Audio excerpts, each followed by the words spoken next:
Welcome to Wisdom for Life, where we sift through philosophy to find practical advice that you can use in your everyday life. Hi, I'm Dan Hayes. I'm joined by my co-host, Dr. Greg Sadler, and today we're talking about Seneca's work on anger revisited some useful ideas and practices that we can draw from that. And I don't remember how long ago it was, but it was a good ways back. We did an episode kind of like this on this book, Seneca.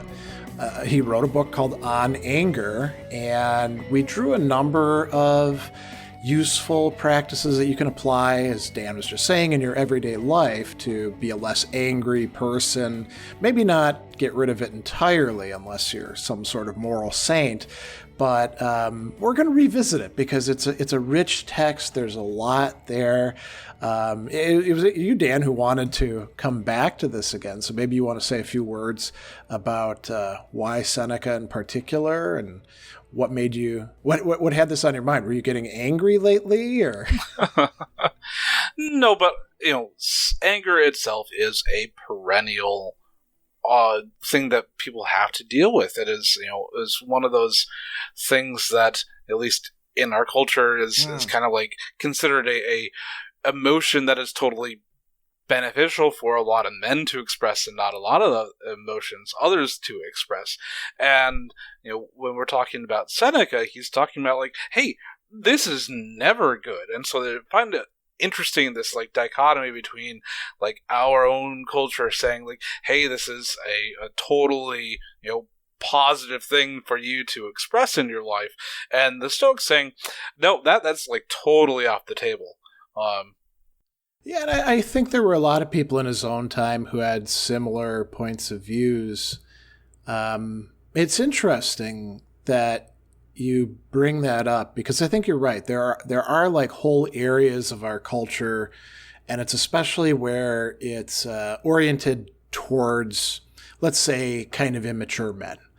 People who haven't developed quite so much, and they tend to egg each other on and say, hey, bro, you should get angry about that. They encourage aggression, and I think they view anger as a particularly masculine emotion. I think there's also a lot of people who have a more nuanced, but I think also incorrect view on anger, where they're like, well, anger, it's not a good thing. But if you're fighting for justice and you were aggrieved or you see somebody being affected negatively, then it's A-okay. Get as angry as you want because that'll give you the energy or motivation or whatever you want to call it that you need in order to resist injustice. And the Stoics, they don't buy into that either. The idea of justified anger never really quite clicked with me, especially once I realized how much anger was being detrimental to my own life and also those people in my life who I loved. And, reading, Seneca on anger, writing this, I believe to Nero, it's like, hey, buddy, simmer down now, basically. Saying, how can we look at this as all the reasons why you might possibly think that this is good? We're going to argue against those things, as well as a number of techniques that we can use to help move us away, because once again, these are things that you don't flip a switch and turn them off. Right, it's a process to slowly move yourself away from this as your modus operandi. Or your natural process. So let me ask you a question after I just say one other thing. So because I didn't have an easy road, let's say, to the insight that anger isn't a good thing. As a matter of fact, I will say that I spent more than half of my life as a pretty angry person and as somebody who had all sorts of mixed up ideas about it. Like, the notion of justified anger. It's so easy to justify whatever you're feeling. This is one of the problems with anger is you get angry and then you come up with your justifications afterwards, and you get angry at people who point out that they're wrong-headed. And it did damage a lot of relationships for me. And I would say that one of the motives for dealing with it was, starting to prune it, let's say, was people saying, I don't like you because you're acting like a jerk. So, I mean, did you struggle with it when you were younger? Did you have kind of a smooth path to, I mean, I don't think there's that many people who do, where they just, they don't get angry because they can see the irrationality of it from, I don't know, their teenage years on. That definitely wasn't me. I was at the other end. So what about you? Yeah, no, I was, and we even said this before in the show, that like I grew up and I was very angry at a lot of things. I was very unhappy about like my place in the world, at least at one point in my life, with parents potentially divorcing and all sorts of like moving state to state and like losing your friends and things that as a child you have zero control over, but they strongly impact yourself. And there was a lot of anger, and I really see it then like ruminated in that anger for many years. Saw like I don't know if I realized how much it was affecting me until much later on. And once I was in my like mid-20s, is kind of like seeing this for the detrimental experience that was having on myself, and also seeing my father really hold on to anger for like decades, and seeing how that negatively affected him was a good push to really examine this. Yeah, I mean, we're going to talk about this like holding the mirror up later, but I think, as you point out, seeing other people who are struggling with it can sometimes be a nice spur or moment of recognition of our, I could be that guy 10, 20 years from now, or we don't have to be gender exclusive, could be that lady too. Absolutely. It's not as if anger is a uniquely masculine matter, but no. Yeah. Well, we should talk a little bit about the book itself, just in case people aren't familiar with it or with Seneca. So when we talk about the Stoics, we generally divide them up into the early Stoa, who are all Greek speakers, and then we have the middle Stoa, and then we have the late or Roman Stoa. And those are the ones that we have writings by for the most part, because we've unfortunately lost a lot of Stoic texts. So we have Seneca, who writes in Latin. We have Epictetus and Marcus Aurelius and Musonius Rufus, who all write in Greek. And then we have a few other scattered bits and pieces here and there. But Seneca is the writer that we have the most of. It doesn't look like we've lost any of his stuff as far as I know. As you pointed out, he, advisor to the Emperor Nero, which must have been a pretty terrible job to have. You're always like just a couple steps away from getting yourself in real hot water. And he writes a lot of works, and On Anger is one of the longer works. There's only two, as far as I know, that are longer. There's a really great work called On Benefits, which is a lot of fun. It has to do with how we should give and take and show favors to people. And then there's Seneca's letters that he was still writing to Lucilius when he was ordered to kill himself by Emperor Nero because of a conspiracy that Nero thought he was caught up in. And On Anger is one of a lot of treatises that have to do with anger from the ancient world. You get the idea that it was a big problem. We've lost a lot of those.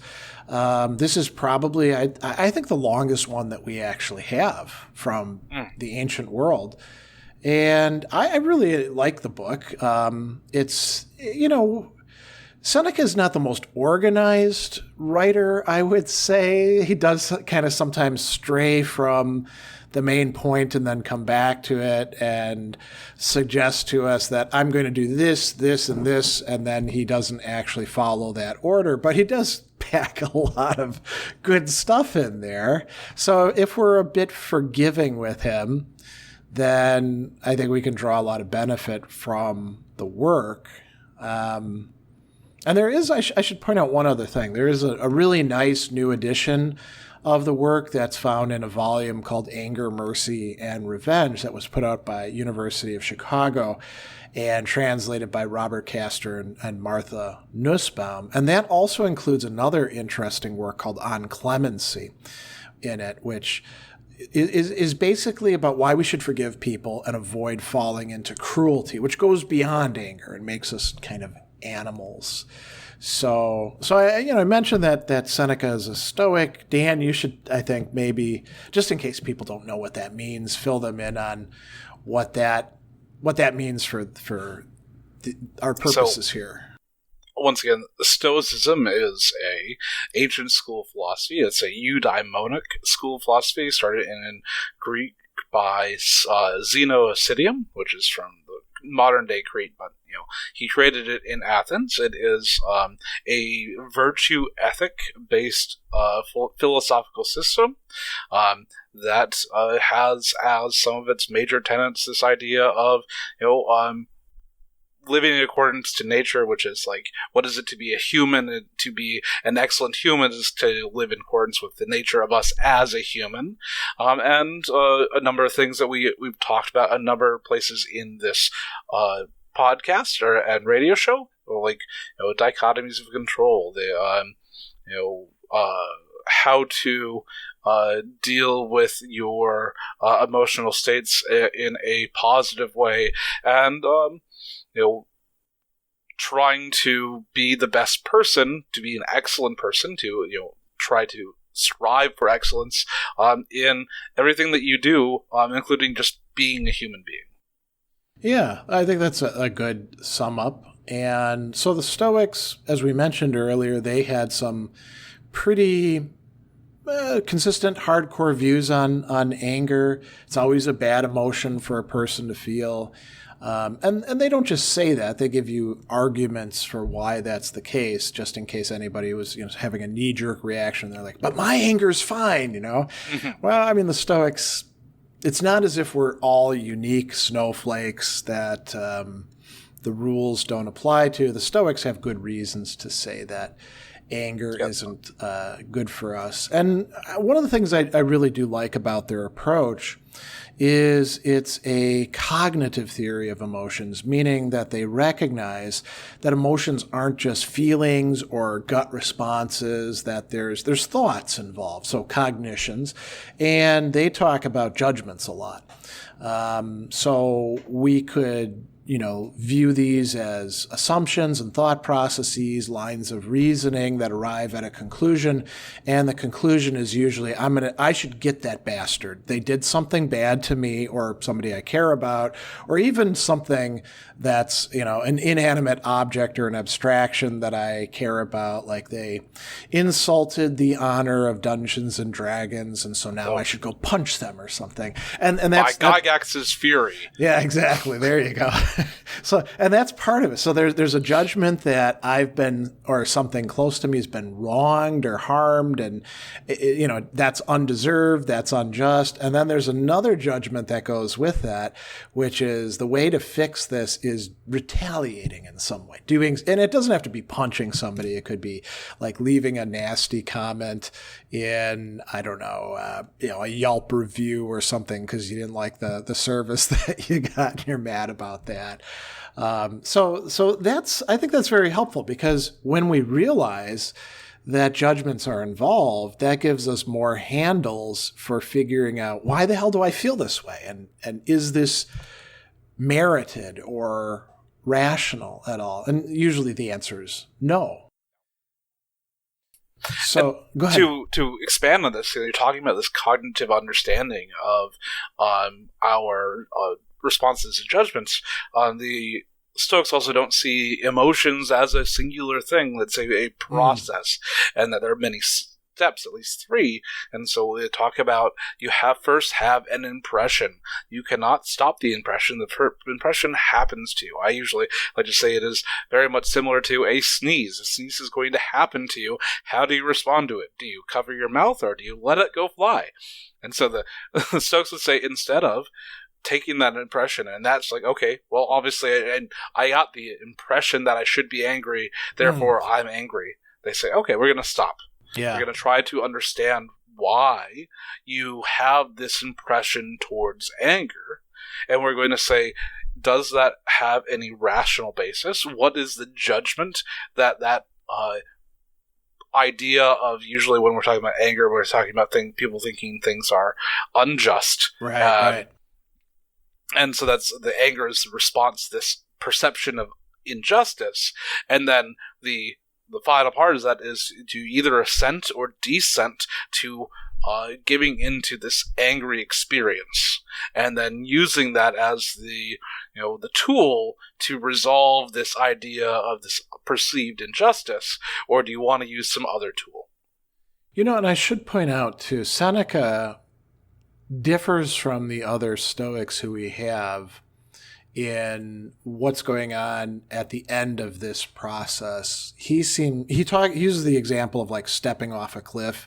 You've all seen cartoons where somebody steps off a cliff, they don't realize it, and then they look down and now they're going straight down. And Seneca says, well, if you've given into the anger and you've assented to it, now you're stuck and there's really nothing you can do.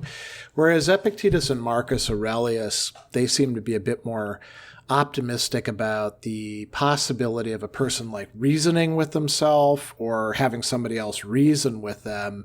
And they would still be angry to some extent, but they could keep themselves from acting on it. And I think one of the practices that we're going to talk about a whole bunch of different practices in a moment that Seneca talks about shows that even he doesn't fully think that it's like flipping a switch, because he talks about our capacity for not acting on the anger, not expressing it, and that if we do that over time, we'll gradually get control. But it is really difficult. And I think actually before we talk about practices, we should mention this. It's something, you already brought up, Dan, that you can't fix this right away. There's no take a pill or read a quote and suddenly I'm not angry anymore. That's not the way our emotions work. And by the time that we start thinking, I should do something about my anger, it's a habit. It's not just like a single response coming from some sort of blank slate human who just walked outside of a cloning machine or something. By the time that you start thinking about this, you've probably been alive for decades and you've had people say, hey man, you need to get your anger under control, and you've started to recognize it. And then you read Seneca and you start applying it, and maybe it takes a month or maybe it takes a year before you really see the benefit of this. It's sort of like going to the gym. If you walk into the gym and you think you're going to sit on the machines and push some weights around one day and suddenly you're going to be in great shape, you're exactly what they want, because they want you to sign up for a year membership and then never show up again. Right. So, yeah, there's a reason why there are psychologists who specialize in anger management. Oh, yeah. It is a process, and this are some tools that people can use to hopefully curtail that. So, what do you say? Should we jump right into them? We've talked quite a bit about. Sure. Well, do we want to talk about how he actually views anger? We have a whole bunch of emotions, and he definitely views it as the worst emotion. Yeah. Something that is not only vicious, but also is directly in conflict with what it is to be an excellent human. If it goes through and it removes all the positive aspects of being a human, to be beneficent, to be pro-social, to be loving, all these things kind of get thrown out the window if you are too given to anger. Yeah, and I think that could be an insight that might be helpful for some people who think that, I need my anger or I can't get things done. You have to consider the trade-off. What is anger going to be incompatible with? And like you said, what are you throwing out if you allow yourself to keep giving in to anger? And you could say, well, I'm angry with my kids because I love them so much. Well, that's not how it comes across to your kids when you're yelling at them or, taking away privileges or doing whatever it is that you're going to impose on them. I think that could be quite reminds helpful. me of exactly what you were talking about earlier. You said that you lost some friends because, like, hey, man, you react, you're a jerk all the time. Like, hey, that is, you showing people that you often will potentially, like, fly off the handle, and everyone's going to be, like, on pins and needles around you because they don't know exactly what's going to set you off. And if you express your anger in destructive ways, like, people don't want to even have the chance of that happening to them. Yeah, in the way, what that means is those people can't have the kind of relationship that they would like to have with you. And you probably can't have the relationship you would like to have with them because you're, conflicted. You want to hold on to that anger because you love it. It's part of you and you enjoy giving into it. But you've also got these relationships that ought to be prioritized. And I think that's what it takes for a lot of people, whether it's anger or it's some sort of addiction or some, greediness or things like that. Sometimes it does take having somebody say, wow, you're going to lose me if you keep on acting this way. Yeah. And it does make you feel powerful when you're in that experience. Yeah. It's just like, oh, I can do these things. I'm just going to do them. And without actually thinking of, like, if you ought to do them in the first place. Another thing that Seneca says is he calls it a temporary madness. That this is, as we're talking about, like, this reversal of, at least when Stoics were talking about, like, what should be the ruling faculty of you? Should it be your reason, your ability to, like, look at things in a calm, cool manner? Or are you to allow this emotional state that often makes you, tunnel vision and think that you're right about everything, and to become the master of that reason? And then you basically, the anger just uses that reason as a justification for the anger. He's got a line on anger, and I want to say it's in book 1, where he says that anger will get angry even at the truth if the truth contradicts it. So it's not something that's good for orienting us to what the reality of things are. And once a person does get angry, if they have anger as a vice, it tends to be kind of self-perpetuating, you could say. Yeah. And if you go and dig into it, he finds, like, every single argument you could possibly want for why people say that you ought to be angry, and he fairly systematically goes through and goes, no, here's why. It's you're talking about how sometimes Seneca is kind of meandering, but this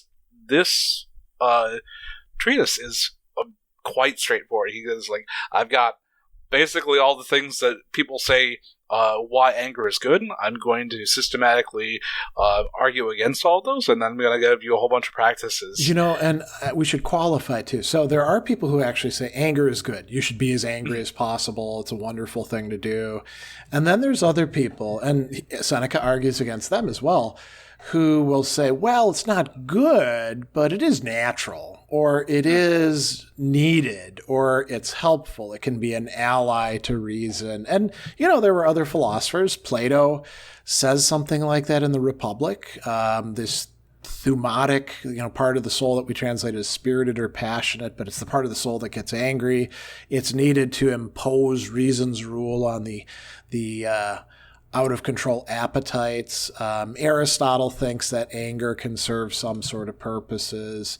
And they're not saying that it's something to cultivate for its own sake, but it, like some macho guy who wants to beat everybody up. But they are saying that it has some role. And Seneca, like you said, is going to say, nope, that's not good reasoning. And, I actually find experientially, quite a few of the arguments that Seneca makes to be pretty good, because a lot of people be like, well, I do need to get angry because it gives me the energy, the drive that I need to get these things done, to, stand up against bullying or stuff like that. And Seneca points out 2 things that I've found really helpful and persuasive. So one is it's a fuel that doesn't last that long. And I know that sometimes when I've gotten angry along with other people about something that all of us at the time felt was important, we're going to go do something about it.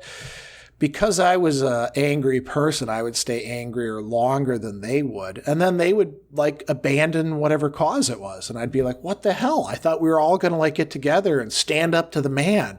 And they'd be like, I'm not really that bothered anymore. And I'd be like, and then I'd get mad about that.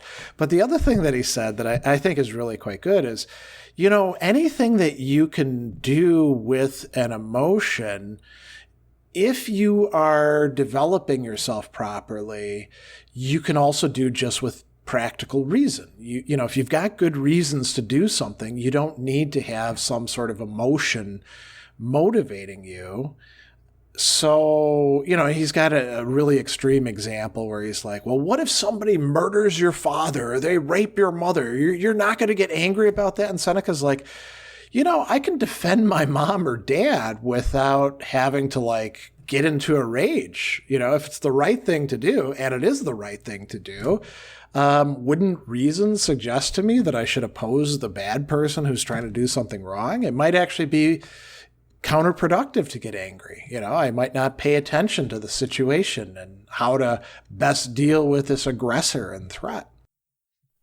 Right. And the fact that oftentimes when you get angry, you have a tunnel vision. Yeah, you don't see the other options.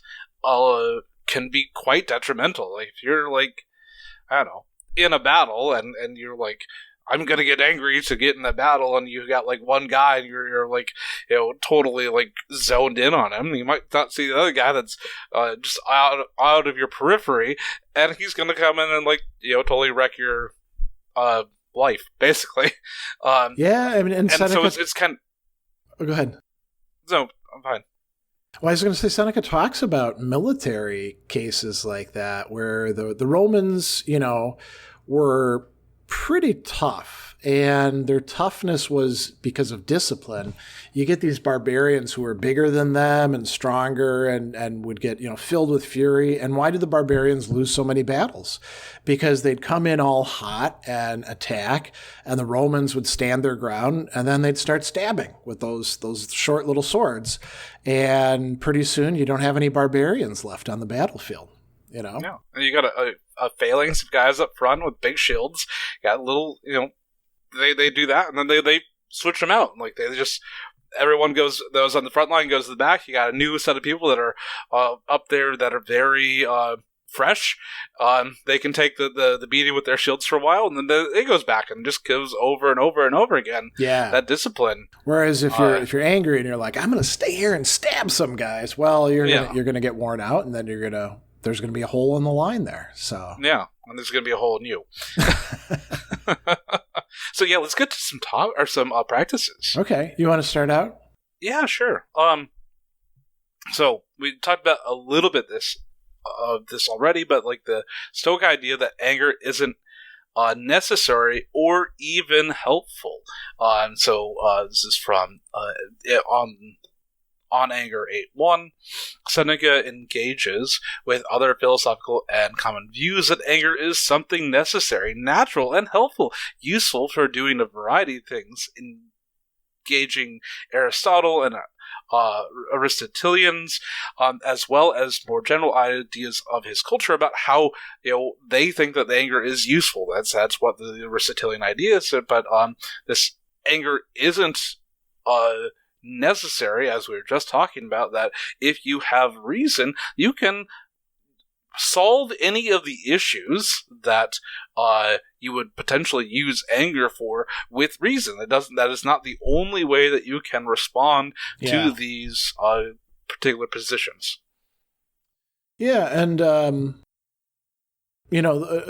think a lot of people in ancient times viewed anger as at least potentially virtuous. You're doing the right thing by getting angry. Actually, I think there's a lot of people in our own time who do that as well. They're like, if you don't get angry when somebody does something bad to me, then maybe you don't really care about me. But I think Right. Seneca would say, those are two very different things. You can care about a person and you can actually like stand up for them. So imagine like you got to go in and talk to the principal because your kid is getting bullied in school. You don't have to go in hot and be threatening people and, talking about punching the kid's parents out or anything like that. That's probably going to be counterproductive, And he goes on and says that, like, there is nothing positive about anger. It is not to be trusted, and it is not to be used as a replacement for rationality. And that is, and anger will often put itself forward as a candidate for that, right? Right. You don't need to think about this. You already know what you need to do. Right. Why do you think you just act? Go key that guy's car. Send off that email,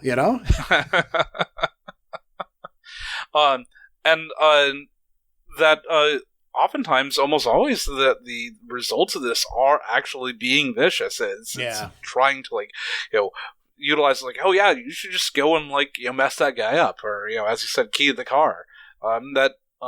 But if you think about like this in the Stoic idea of like what is the good, a good action is wise, just, temperate, and courageous. Going to key in the guy's car ain't courageous. That's yeah. I mean, it may feel that way at the time, right? Yeah. But that's one of the problems with anger is it gets us all riled up, and even our feelings are kind of off when we're angry. Mm-hmm. Not just the angry feelings, but our feelings about other things. We don't feel fear when we ought to feel fear, but that's not the same thing as being courageous. Right. I think like feeling fear and still doing a thing because it's right is courageous. Yeah, that's certainly an important element of it. Well, let's talk about some other practices. So we touched on this a little bit before, realizing that anger starts as something kind of unconscious, that it's got little beginnings and then it grows. And so we get an impression and, we have, it's a complex one. Somebody did something, it was damaging or it appears damaging or insulting or humiliating. And we also include with that the idea that it was unjust. Because, if somebody does something to us and we're like, oh man, I had that coming, we don't actually get angry. We're like, yeah, I'm glad I got past that punishment, so there's that. And then there's I should do something about this. I'm the agent that should fix this. And, we can have all that going on. I think that some people have the mistaken idea that once I start thinking these thoughts or feeling these feelings, there's nothing I can do about it. Right. And the Stoics would say, no, you have the freedom, at least at the start, to not give in to this. So you have the capacity, and it may take some work to develop this capacity, to just observe what it is that you're feeling and not, go down the next steps and say, okay, I'm going to go get that guy, or I'm going to go do this. And, the counting to 10, I know a lot of people think that that's just silly nonsense. It turns out that in anger management, whether it's Stoic based or based in cognitive behavior psychology or other stuff, counting to 10 is actually quite effective, provided you're not counting to 10 so that then after that you can explode. Going and taking a walk is actually quite effective, provided you're not just ruminating about what you're angry about while you're taking the walk. All of these things can like short circuit that kind of automatic process. And if you do it enough, there's two things that happen. One is you start getting better at recognizing when you need to do it, right? And then the other is you actually start reworking your behavior, your habits, whatever you want to call them, neural pathways. All these are kind of correlates to each other. And after a while, it's not quite so hard. Right. This is something that like doing a little bit of like Stoic meditation, like mindfulness meditation, like you realize a lot of signals happen to you. Oh yeah, and I look at emotions very similar. Like a lot of them are initially they're just signals, and like for example, like you could have a signal of an audio, sound that you hear, it's a car going off, like a car alarm going off. Yeah. And you're like, man, that's annoying. No, that's your judgment that it's annoying. It's just a sound. And so putting this idea like there are all these signals and that your emotional signals like anger are also one of those allows us to kind of like pick it out and more observe it as the signal it is instead of just thinking about it in this much more wave-like idea. It's interesting when you say it that way, because one of the things, because I abused my ears too much when I was a young man, actually as a teenager too, with listening to loud music in headphones and then shooting and doing demolition in the Army without wearing the proper ear protection which we all did when we were young. We'd put them in, and then the sergeants would like make sure that we actually had our ear things in, and then when the sergeants walked away, we'd take them out. And they'd tell us that this is going to ruin your hearing. So I have tinnitus, I think it's how it's pronounced. And it's funny because if I mention it, people will make an almost automatic inference. Oh, that must be awful for you. And I'll say, well, actually, I like the sound. It's not bad. It's sort of like those car alarms, right? I mean, you hear a car alarm and you're like, oh, those SOBs, making noise again, or you hear like the thump of a bass and you're like, oh, they're partying at 10 o'clock. It's quiet hours. What's wrong with these people, right? And there's all these judgments that are built into that don't have to be.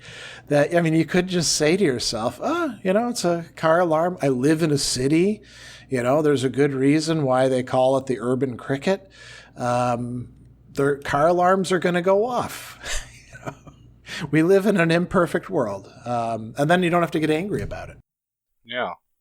So, I guess this moves on to the next practice, which, Seneca says specifically, rejects straight away the first incentives to anger. Like, it happens.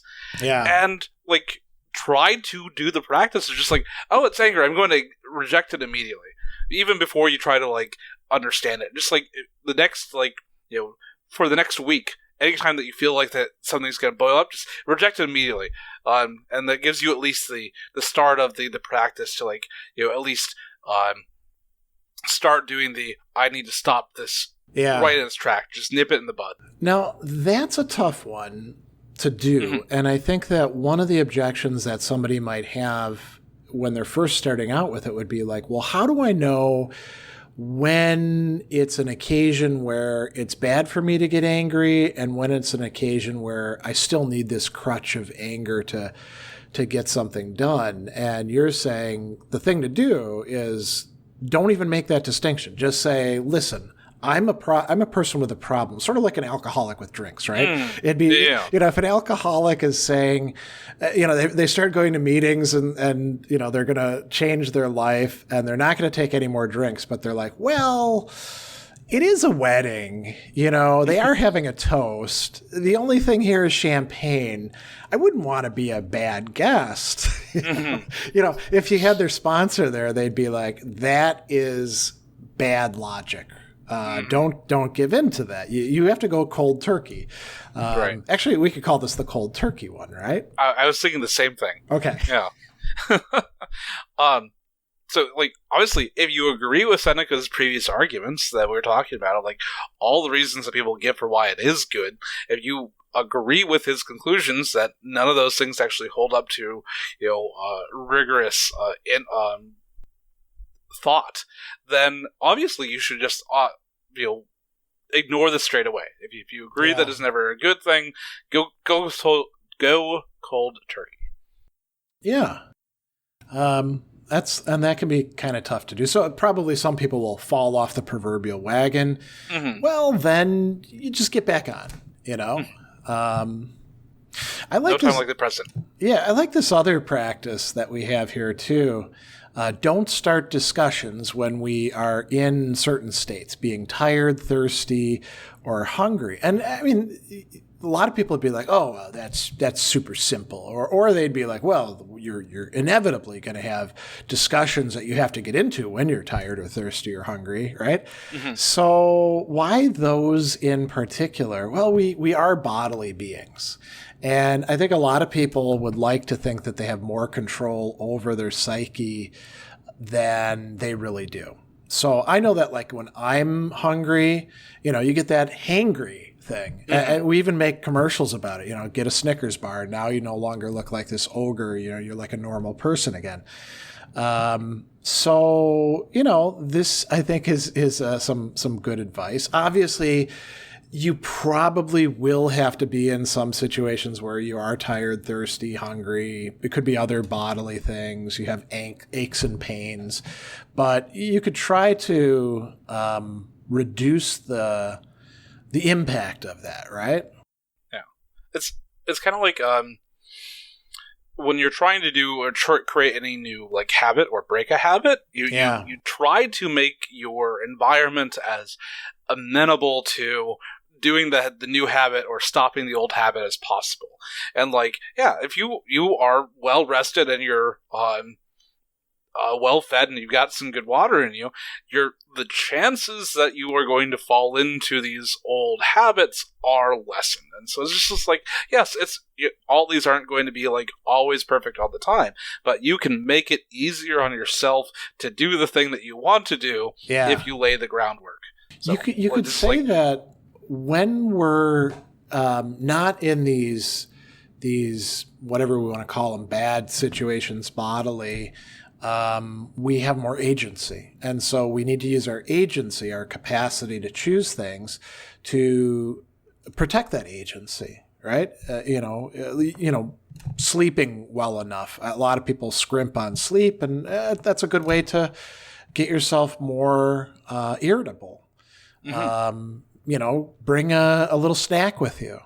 So you don't have to be hungry wherever you go. I mean, I've got like stuff in my dossier, little granola bars and things like that. And now, obviously, that's not a meal replacement, but that can be enough to get me through. Yeah, a little protein bar, something here or there is quite good in those in between moments. And like this has also been backed up by some studies done here in America concerning judges handing out sentences. And judges will hand out harsher sentences for sentencing that happens before lunch than after. It's like... You think I'm going to be a really impartial judge, but like your stomach's growling, and that guy looks just a little bit more annoying than he would be right after you've eaten. We know that student evaluations of professors statistically are biased and not to be relied upon, right? Even though all the schools out there love to give them and often require them. I wonder if there's a similar factor, like with when you give it. If it's like mid-morning, you'll get better ratings than if it's like, 11:30 when you give it and people are hungry. Or, it could be that they're tired. It's like 5 o'clock and it's the end of the day and they just want to get the hell out of there. This is a bit of a digression. Usually I have no problem getting discussions going in my classes. Mm-hmm. I had a class a couple semesters ago and it was scheduled from 5 to 6:15.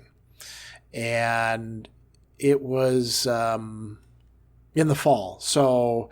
we went from it being light outside when they leave to now they by the end of the semester, it's dark when they even arrive and it's cold and all that. And I could, there were like maybe 3 or 4 students who would talk in class and most of the rest would just not get involved in the discussions. And it was stuff that I'd talked about in other classes and had no problem getting things going. So I knew it wasn't me. I knew it wasn't the material. I knew it was like this class of students. And it's not like they were weird kids or bad kids or anything like that. It was just the time of the day that somehow things just didn't click. And I tried everything, and none of it succeeded. And I think that's just a sign that we are, in fact, bodily beings, and a lot of these factors are, exerting some sort of influence on us.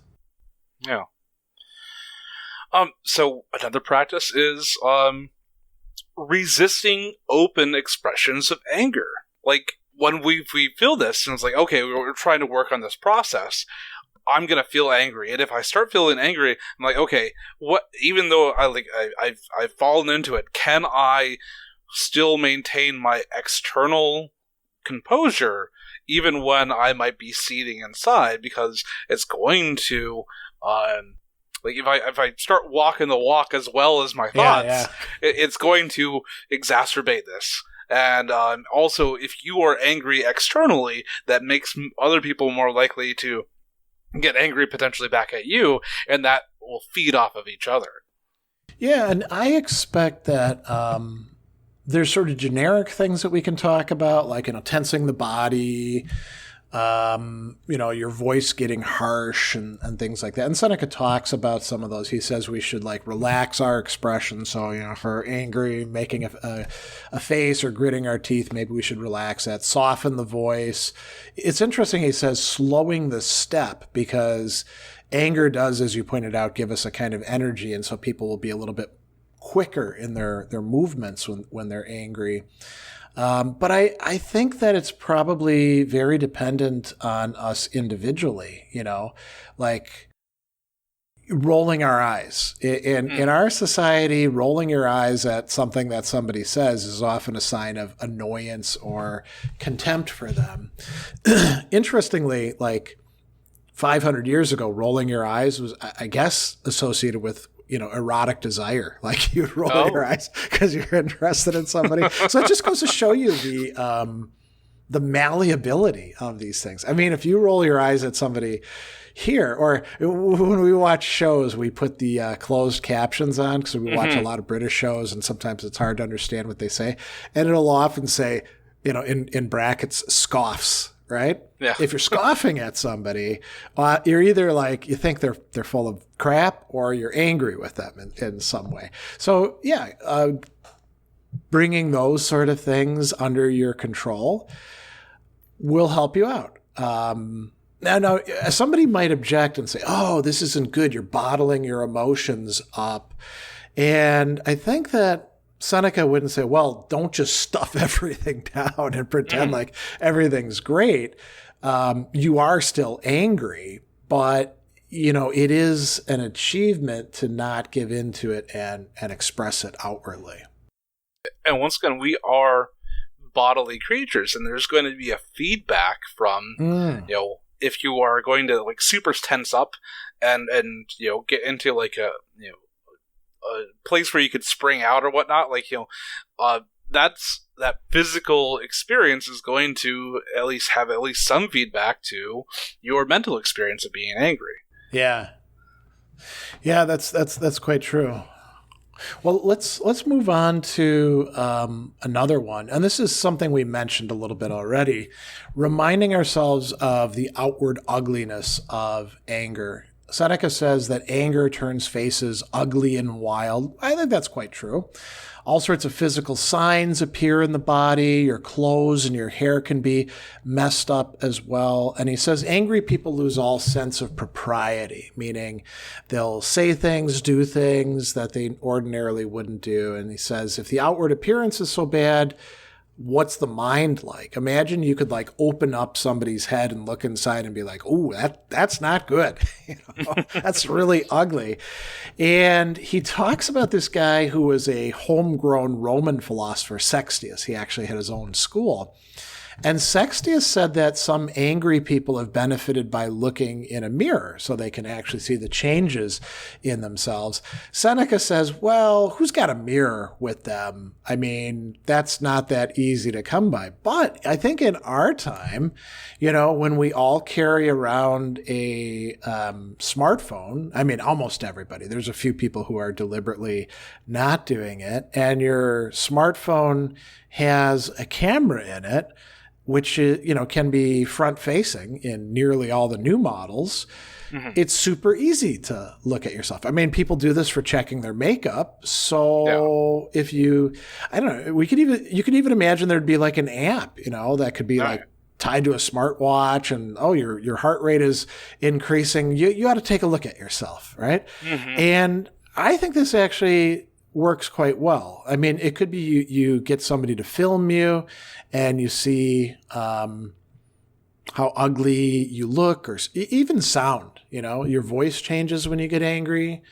That could be a useful practice. Obviously, it goes up, it becomes harsher and usually lower. Obviously times change, technology changed, but we've also had compacts, for right. What is it? Decades, if not centuries, at this point they're cheap and accessible. But yeah, I think that, and if you even want to go even more technologically advanced, there are emotion detectors for as AI, and you can detect if what the emotion of someone's face is. It's oh yeah, it looks like you're 98% angry here. It's oh yeah, maybe it's right.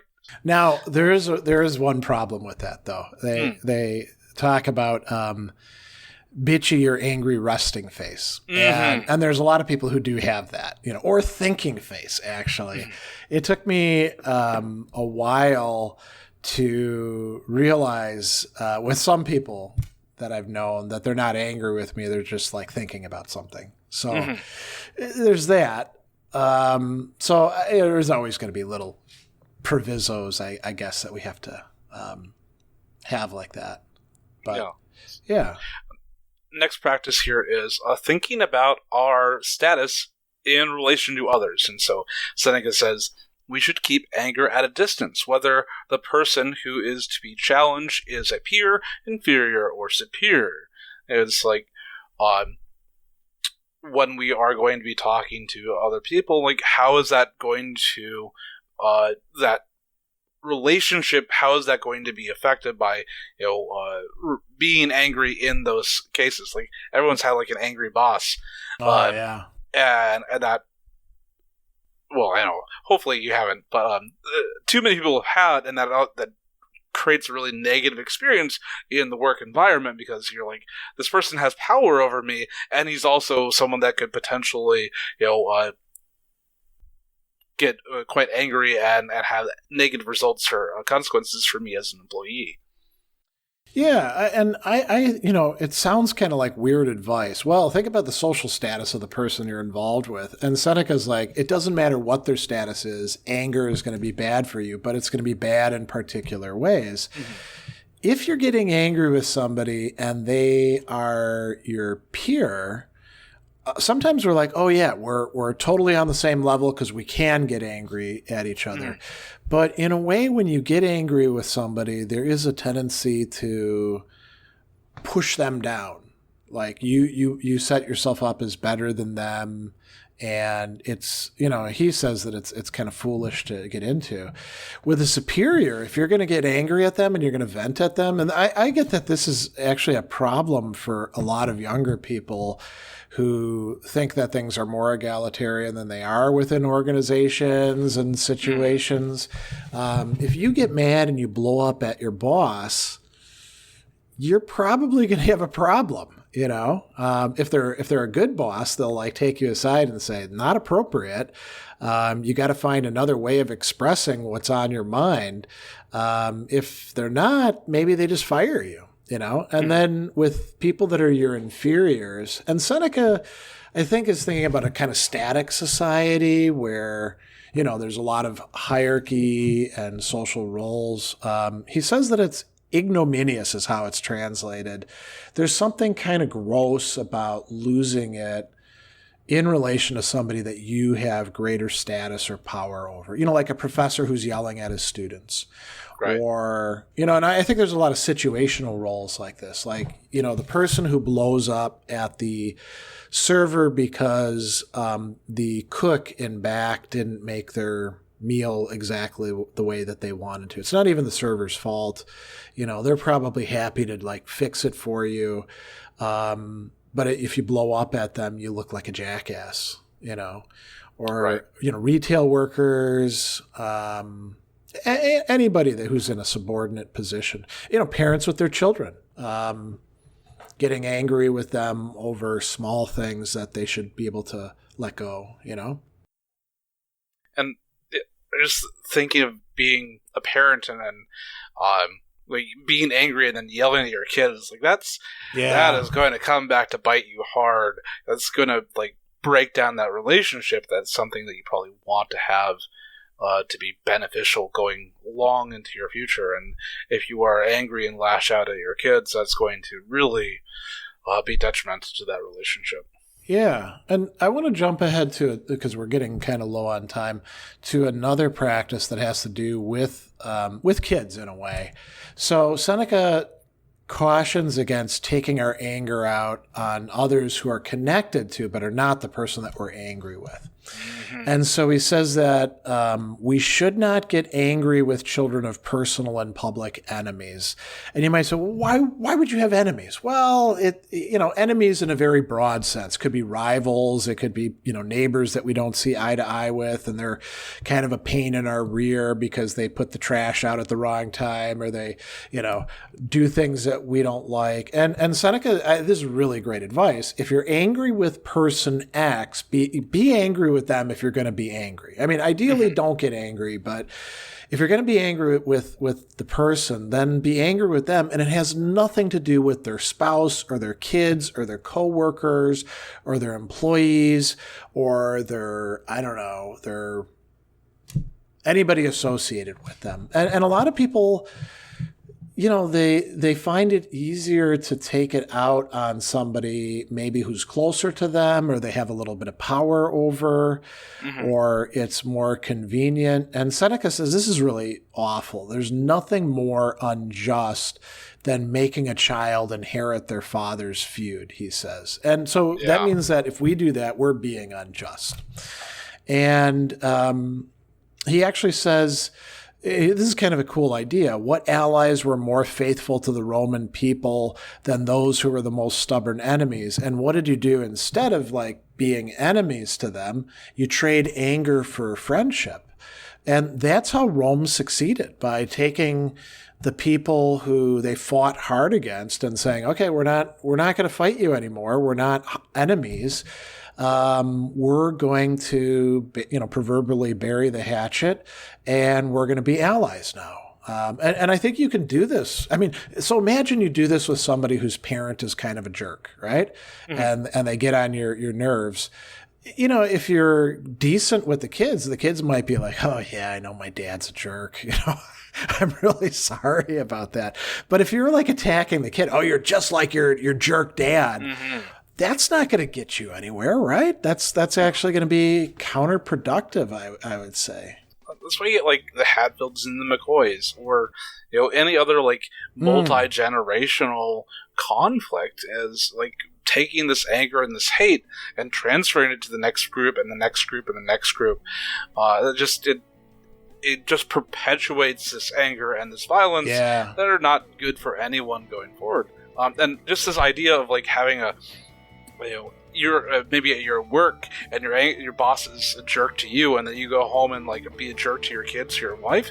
That is so beyond the pale. Yeah, it's really bad all around. Well, we're pretty much at the end of our show, so do you want to take us out on some final thoughts? Yeah, I'll take us out with the words of none other but Seneca here. There is no more certain proof of greatness than remaining unprovoked by whatever happens.